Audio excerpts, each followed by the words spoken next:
বিভিন্ন জেলা উপজেলা থেকে মানুষ এখানে ছুটে এসেছে, সড়ক পথে, নৌপথে, বিভিন্নভাবে যে যেভাবে পেরেছে এখানে কিন্তু আজকে সবাই সমবেত হয়েছে। অনেক লম্বা লম্বা নৌকা এখানে সামিল হয়েছে কম্পিটিশনের জন্য। অ্যাপ্রক্সিমেটলি প্রায় 2 থেকে 2.5 লক্ষ মানুষ এখানে এই পুরা কম্পিটিশনটা দেখার জন্য বিভিন্ন জায়গায় বিভিন্নভাবে জড়ো হয়েছে এবং আপ্রাণ চেষ্টা করতেছে নৌকা বাইচটাকে একটু কাছ থেকে উপভোগ করার।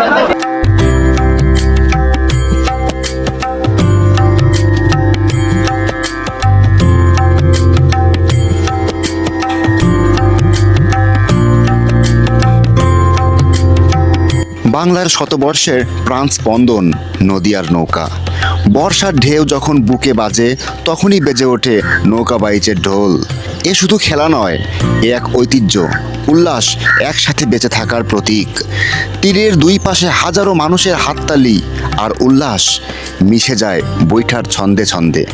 নৌকা বাইচ যেন বাঙালির শক্তি, ঐক্য আর উৎসবের এক অনন্ত গল্প। প্রত্যেকের মাঝে যে উৎকণ্ঠা, আবেগ, এটা আসলে সত্যি খুবই ভালো লাগতেছে এবং এই ফলাফল গ্রহণ নিয়ে কিন্তু অনেক ধরনের মারামারি, হাতাহাতিও কিন্তু অলরেডি হয়ে গেছে।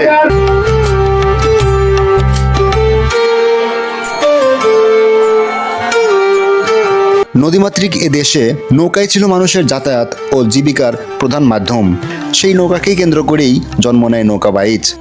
বর্ষার সময় নদীতে নদীতে লম্বা সরু নৌকা, মাঝিদের একসাথে বৈঠার টান আর সুরেলা গান সব মিলিয়ে সৃষ্টি হয় এক উৎসব মুখর পরিবেশ। জয় পরাজয়ের চেয়ে বড় আনন্দ হলো মিলন আর সম্প্রীতি। নৌকা বাইচ শুধু খেলাই নয়, এটি আমাদের ইতিহাস, ঐতিহ্য ও সংস্কৃতির প্রতিচ্ছবি।